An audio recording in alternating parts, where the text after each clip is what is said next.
तो आदाब, नमस्कार, गुड इवनिंग, सत श्री अकाल। एक बार फिर आप तमाम लोगों का स्वागत है क्राइम तक की कहानी के इस एपिसोड में। उम्मीद है पूरी फैमिली अच्छी होगी, अपना ख्याल रख रही होगी।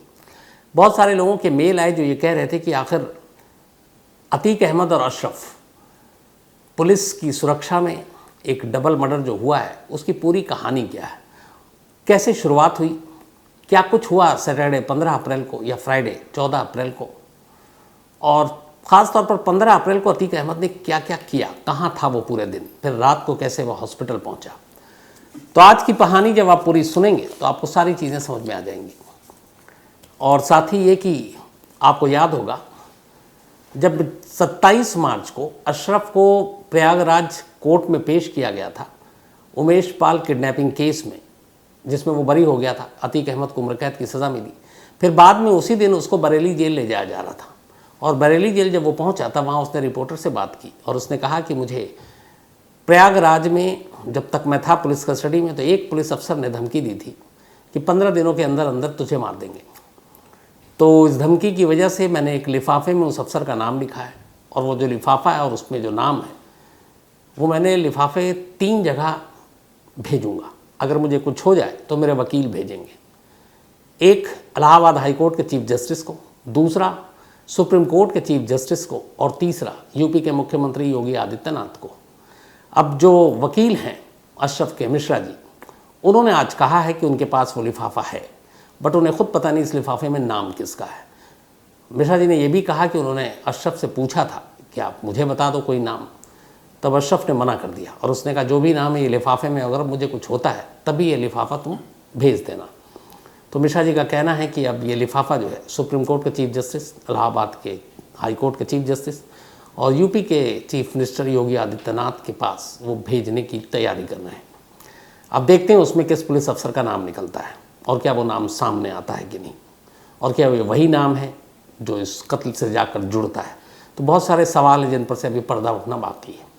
खैर, आते हैं आज की कहानी के ऊपर। लेकिन ये कहानी शुरू करूँ उससे पहले एक आपको ज़रूरी जानकारी भी दे दूँ कि पान सिंह तोमर आपने नाम सुना होगा, चंबल का एक डाकू जो एक देशभक्त था फिर डाकू बना। आखिर एक देशभक्त, एक सेना में काम करने वाला जवान हथियार क्यों उठाता है, चंबल के बीहड़ में क्यों पहुंचता है, ये पूरी कहानी कुकू FM ऐप पर ऑडियो बुक में है और पान सिंह तोमर की पूरी सीरीज़ है, तो आप ज़रूर सुनिए। और कुकू FM ऐप 10,000 से भी ज़्यादा ऑडियो बुक है और जिसे आप कहीं भी सुन सकते हैं, किसी भी भाषा में सुन सकते हैं। इसमें बायोग्राफी, बिजनेस, क्राइम, एंटरटेनमेंट, रहस्य, रोमांच, पॉलिटिक्स, सारी चीज़ें हैं। अब तक 25 लाख लोग इसके पेड सब्सक्राइबर हैं और आप इसको स्लीप मोड में या फिर कार चलाते वक्त भी सुन सकते हैं। और क्राइम तक फैमिली के लिए खासतौर पर कुकू FM ऐप एक तोहफा लेकर आया, वो ये है कि क्राइम तक फैमिली के लिए जो 99 रुपीज़ का सब्सक्रिप्शन है वो सिर्फ 49 रुपीज़ के लिए।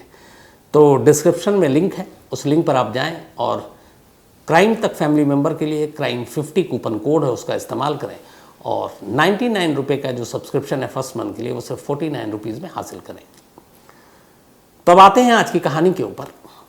14 अप्रैल की रात, 14 अप्रैल के दिन में अतीक अहमद के बेटे असद का इनकाउंटर हुआ, साथ में गुलाम मारा गया।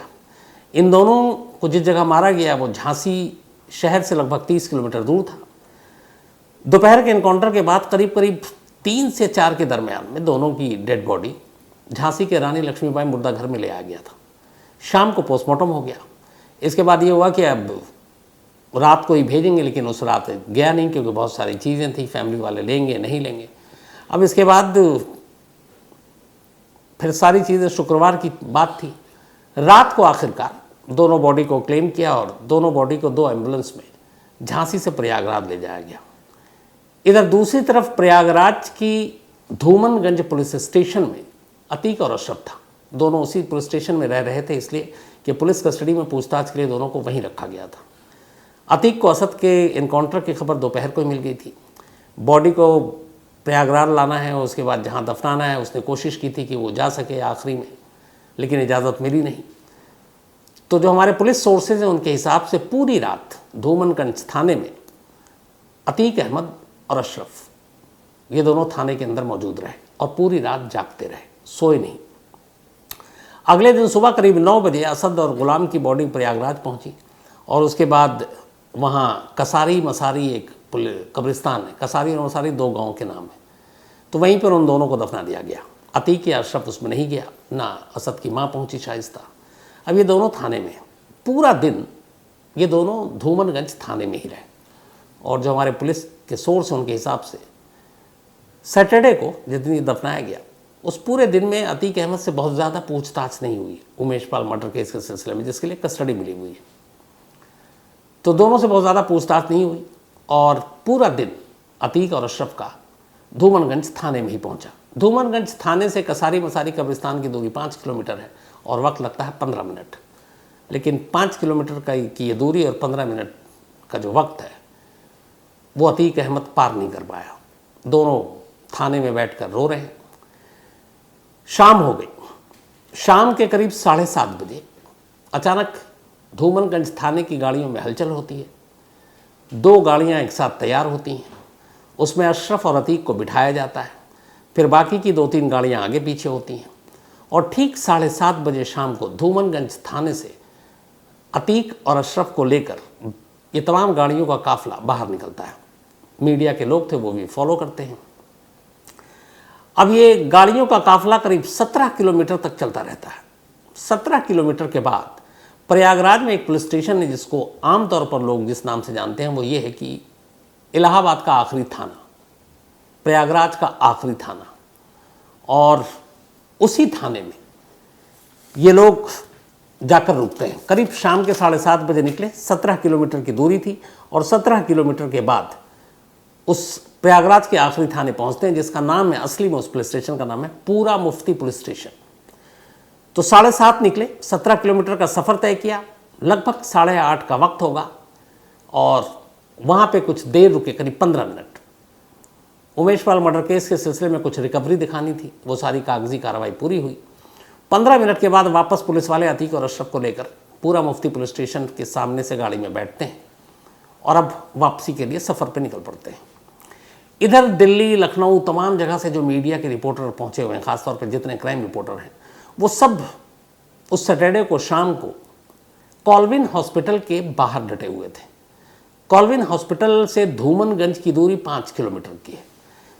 जो भी धूमनगंज में केस आता है, उस केस की जो भी हॉस्पिटल से जिसका कनेक्शन हो, तो धूमनगंज की पुलिस टीम उसको कॉल्विन हॉस्पिटल ही ले जाती है। वो एक सरकारी अस्पताल है। तो सारे मीडिया वाले वहाँ जमा थे। उनके जमा होने की एक वजह थी, उन्हें उम्मीद थी कि अशरफ और अतीक को यहाँ मेडिकल टेस्ट के लिए लाया जाएगा। दरअसल जब फ्राइडे को इन दोनों को प्रयागराज की कोर्ट ने पुलिस कस्टडी दी तो एक शर्त ये थी कि हर 24 घंटे में इन दोनों की मेडिकल जांच होगी। मेडिकल जांच अमूमन इसलिए कराई जाती है क्योंकि जो भी पुलिस कस्टडी में जाता है पुलिस हिरासत में, वो इल्ज़ाम लगाता है कि उसको पुलिस ने टॉर्चर किया है, मारा पीटा है। तो अगर ऐसी कोई चीज़ है तो मेडिकल जाँच में सामने आ जाएगी। तो यह कोर्ट का आदेश था, पुलिस को मानना था। 14 अप्रैल को भी, जिस दिन ये ऑर्डर आया था, उस रात भी पुलिस की टीम धूमनगंज की कॉल्विन हॉस्पिटल गई थी अतीक और अशरफ को लेकर, और वहाँ मीडिया के लोग भी थे। अब 15 अप्रैल की रात को मीडिया की तमाम भीड़ कॉल्विन हॉस्पिटल के बाहर है। इसी दौरान में इधर पूरा मुफ्ती पुलिस स्टेशन से काफिला चला अतीक अहमद का और उसका। उम्मीद यही थी कि इन दोनों को वहाँ से सीधे कॉल्विन हॉस्पिटल ले जाया जाएगा। मीडिया की भीड़ वहाँ खड़ी हुई है। लेकिन वक्त बीतता गया और वो अतीक और अशरफ को हॉस्पिटल लाए नहीं।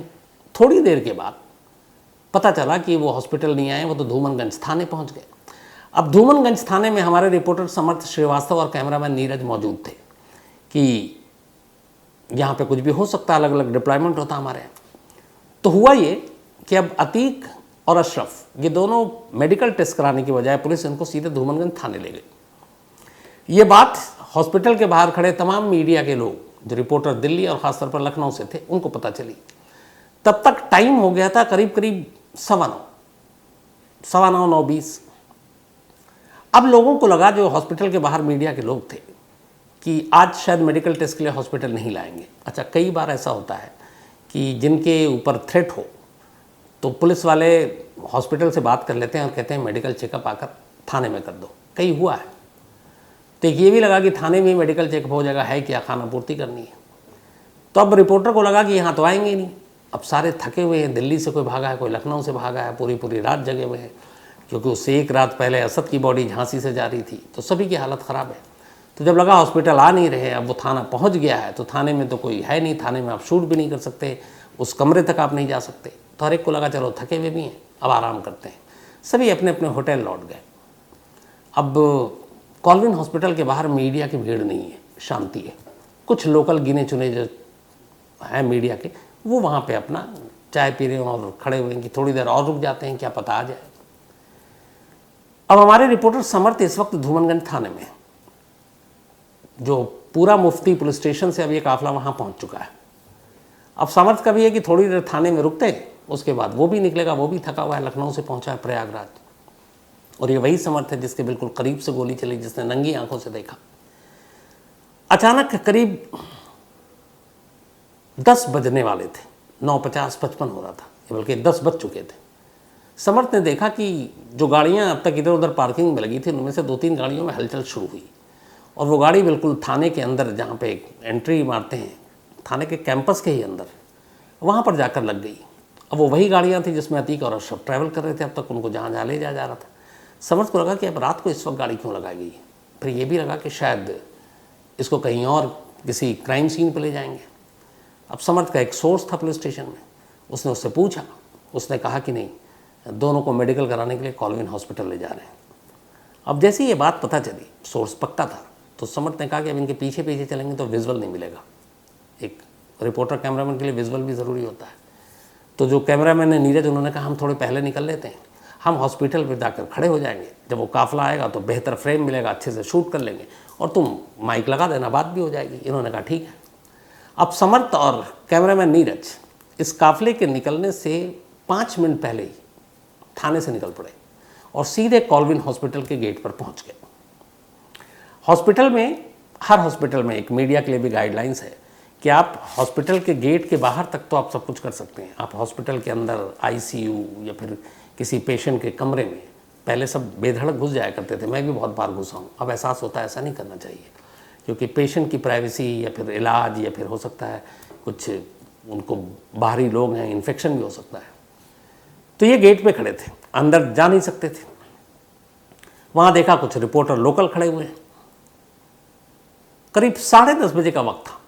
अचानक नज़र पड़ी कि सामने से पुलिस वैन और उनका काफिला चला आ रहा है। वही गाड़ियाँ थी जिसमें शाम को भी अतीक और अशरफ को ले जाया गया था। अब उसने देखा कि 2-3 गाड़ियों का काफिला सीधे गेट के पास आया, ये दोनों तैयार हो गए। अब उनको उम्मीद यही थी कि गाड़ियों का काफिला सीधे हॉस्पिटल के गेट के अंदर जाकर, जहाँ से सीढ़ियाँ शुरू होती है, जिसके बाद आप सीधे कमरे में पहुँचेंगे मेडिकल टेस्ट के लिए, वहाँ रुकेगी। पर उन्हें उम्मीद नहीं थी कि ऐसा नहीं होगा। अचानक गाड़ियों का काफिला आता है। कॉल्विन हॉस्पिटल के गेट के पास जैसी ही गाड़ी पहुँचती है, ठीक गेट के सामने वो गाड़ी रुकती है जिसमें अतीक और अशरफ बैठा हुआ था, और उनकी गाड़ी गेट के बाहर ही रोक दी गई। रोकने के बाद दोनों को नीचे उतारा गया और अब पुलिस वाले उसके साथ साथ पैदल ही अंदर जा रहे हैं। उस गेट से कॉरिडोर तक की दूरी करीब 25 कदम की है, लेकिन ये दोनों करीब 8-7 कदम चले होंगे कि तभी तमाम रिपोर्टर थे। अब आप हॉस्पिटल के अंदर तक जा नहीं सकते, तो उतनी ही देर में आपको काम करना है, बात करनी है। समर्थ भी ट्राई कर रहा है। तब तक समर्थ ने माइक लगा दी। हमारे नीरज जो है वो उससे कैमरा से शूट कर रहे हैं। समर्थ ने कुछ सवाल अतीक से पूछे, अतीक सिर्फ मुंह बंद किया हुआ है। अशरफ ने अचानक बोलना शुरू किया और ये सवाल था गुड्डू मुस्लिम पर। और अशरफ ने, जैसे ही समर्थ ने सवाल किया, उसका बोलने वाला था कि मेन बात यह है कि गुड्डू मुस्लिम, बस इतना ही वो बोला कि मेन बात यह है कि गुड्डू मुस्लिम। इससे आगे पहले कि वो कुछ बोल पाता, अचानक बाईं तरफ से एक पिस्टल सामने आई और गोली चली और अतीक अहमद को लगी। वो देखते ही अशरफ भी घबराया और तब तक वो जब तक कुछ करता तब तक दूसरी गोली उसको लगी और दोनों वहीं गिर गए। उसके बाद की आपको कहानी सारी पता है। अब वापस कहानी पे लौटते हैं। तो गेट से 25 कदम की दूरी है अंदर तक, लेकिन इन दोनों को गेट से पैदल ले जाया गया गाड़ी रोक कर, और गाड़ी बहुत आसानी से अंदर तक जाती है और इससे पहले भी जाती रही है। अब सवाल ये है कि अगर अतीक को थ्रेट है, जो कि यूपी के लॉ एंड ऑर्डर एडीजी जो है अपने प्रशांत कुमार, उन्होंने भी कहा है, तो फिर पुलिस की गाड़ी हॉस्पिटल के अंदर तक क्यों नहीं गई? अगर वो ले जाते तो शायद ले जाने के बाद आपको पता है समर्थ भी वहाँ तक नहीं पहुँच सकता था, लेकिन गेट के पास मौका था जर्नलिस्ट को, मीडिया को। तो ये किसके कहने पे गाड़ी गेट पर ही रोक दी गई, जबकि बहुत चौड़ी सड़क है और तमाम गाड़ियाँ, इमरजेंसी, इवन पुलिस के कस्टडी में जो अक्यूज़ होते हैं उनको भी वहाँ ले जाया जाता है।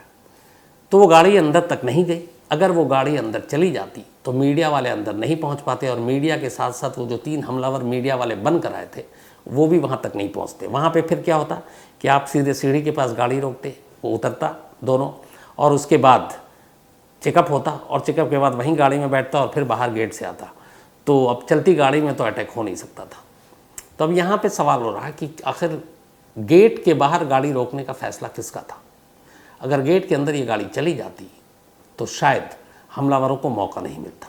ये तो रही पहली चीज़। अब दूसरी चीज़, इस हॉस्पिटल जो कॉलविन हॉस्पिटल है, इनके मुख्य चिकित्सा अधिकारी चीफ मेडिकल अफसर CMO, इनका बयान आया, कुछ चैनल ने इंटरव्यू किया। तो CMO का कहना है कॉलविन हॉस्पिटल के कि 15 अप्रैल यानी कि सैटरडे को जिस दिन ये इंसिडेंट हुआ, उस रात 10 साढ़े 10 बजे अतीक अहमद और अशरफ को इस अस्पताल में लाया जा रहा है, ऐसी कोई इन्फॉर्मेशन उन्हें या हॉस्पिटल को नहीं दी गई। जबकि नियम ये है कि जब आप किसी आरोपी को, किसी मुजरिम को, मुलजिम को आप पुलिस कस्टडी में ले जाकर मेडिकल चेकअप कराना होता है तो पहले अस्पताल को पहले से बताना पड़ता है, ताकि अस्पताल वाले उसका इंतज़ाम करें। बाकी मरीज़ देखकर कहीं हड़कंप न मच जाए, सुरक्षा को लेकर ख़तरा ना हो जाए, और सब कूलली हो, उनको प्रायोरिटी देकर जल्दी निकाला जाए। तो इसके लिए हॉस्पिटल को बताती है पुलिस, जिसकी कस्टडी में है, कि हम इतने बजे इसका मेडिकल चेकअप के लिए आपके पास ला लें। लेकिन 15 अप्रैल को पुलिस ने बिना हॉस्पिटल वाले को इन्फॉर्म किए इन दोनों को ले गई। जबकि इससे ठीक एक दिन पहले 14 अप्रैल को जब मेडिकल चेकअप इसी हॉस्पिटल में हुआ तो बाकायदा इसी पुलिस ने हॉस्पिटल को इन्फॉर्म किया था कि हम अगले 15 मिनट में अतीक अहमद को लेकर आ रहे हैं, और वो 15 मिनट के बाद पहुंच भी गए। तो यहाँ ये सवाल, एक दिन पहले इन्फॉर्म किया, एक दिन बाद क्यों नहीं किया? अब ये अपने आप में सवाल है, सवाल तो बहुत सारे भी उठ रहे हैं। लेकिन कुल मिलाकर जो हमारे रिपोर्टर समर श्रीवास्तव बता रहे थे, वो चूँकि स्पॉट पर थे और वो वही पहले शख्स थे जिनके कैमरे पर ये पूरा सारा वाकया हुआ, और ऊपर वाले का शुक्र है कि समर्थ और हमारे कैमरामैन नीरज, ये दोनों बाल बाल बचे। तो समर्थ का कहना है, उन्होंने पूरे इलाके का वो किया, एक रिपोर्ट तैयार की कि अगर ये गाड़ी हॉस्पिटल के गेट के अंदर चली जाती और गेट पर न रुकती तो फिर ये मौका नहीं मिलता हथियारों को, क्योंकि हम सब अंदर जा ही नहीं पाते। ये तो रही ये पूरी क्या कुछ किया उस दिन, जिस दिन ये अतीक और अशरफ को मारा गया था, तो उस दिन की पूरी हो गई। अब दूसरी कहानी पर आते हैं, इसी के जुड़ा हुआ है जो, उसके लिए आपको ये बाइट मैंने दीपक से कहा भी है, ये बाइट आप सुन लीजिए जो अशरफ ने बरेली लौटते वक्त प्रयागराज से ये बात कही थी। पहले इसको सुनिए। 2 हफ्ते में निपटा दिए जाओगे, 2 हफ्ते में फिर तुमको निकालेंगे जेल से और निपटा दिए जाओगे। माननीय चीफ जस्टिस को और इलाहाबाद के चीफ जस्टिस को और माननीय मुख्यमंत्री को मेरा बंद लिफाफा पहुंच जाएगा अगर मेरी हत्या होती है। तो सुना आपने, उसने ये कहा कि इस पेशी के दौरान एक पुलिस अफसर ने उसे धमकी दी है कि इतने दिनों के अंदर उसे मार देंगे। उसने कहा कि इसी धमकी के बाद उसने एक लिफाफे में नाम लिखा उस अफसर का, और वो अपने वकील को देगा जो इलाहाबाद हाई कोर्ट के चीफ जस्टिस, सुप्रीम कोर्ट के चीफ जस्टिस और मुख्यमंत्री योगी आदित्यनाथ के पास पहुंचेगा। तो वकील साहब ने कहा कि उसने हमें भी नाम नहीं बताया था। अब पूरे मीडिया की नज़र उस बंद लिफाफे पर है कि उस लिफाफे में है क्या, किसका नाम है। सब अपने अपने हिसाब से अंदाज़ा लगा रहे, मैं भी लगा रहा हूँ। लेकिन जाहिर सी बात है कि जब तक वो लिफाफा खुल नहीं जाता आप किसी का नाम नहीं ले सकते। तो अब ये लिफाफा भी एक रहस्य बन गया है। तो ये लिफाफा खुले तो सच्चाई सामने आए। अब लिफाफे में किसका नाम है ये पता नहीं। तो फिलहाल आज की कहानी में इतना ही। चूँकि गला अभी भी ख़राब है और पूरी तरह से तबीयत ठीक नहीं हुई, तो एक चीज़ के लिए माफ़ी चाहता हूँ, वो जो अपना सारा विशेज़ और आपके नाम मैंने कहा थोड़ा सा कम बोल लूँगा तो बेहतर रहेगा। तो जैसे ही होता है मैं वापस उस पर लौटूंगा। लेकिन हाँ, चलते चलते एक बार फिर आपको याद दिला दूँ कि कुकू FM पर तमाम ऐसे ऑडियो बुक्स हैं जो आप सुन सकते हैं, और क्राइम तक फैमिली के लिए ख़ास ऑफ़र है, डिस्क्रिप्शन में लिंक है। कूपन कोड crime50 है, उसका यूज़ करें और 99 रुपीज़ का सब्सक्रिप्शन पहले मंथ के लिए आप सिर्फ 49 रुपीज़ में हासिल करें। तो आज कहानी में इतना ही। अब आपसे मुलाकात होगी कल रात 9 बजे किसी नई कहानी के साथ। तब तक अपना ख्याल रखिएगा। Thank you very much.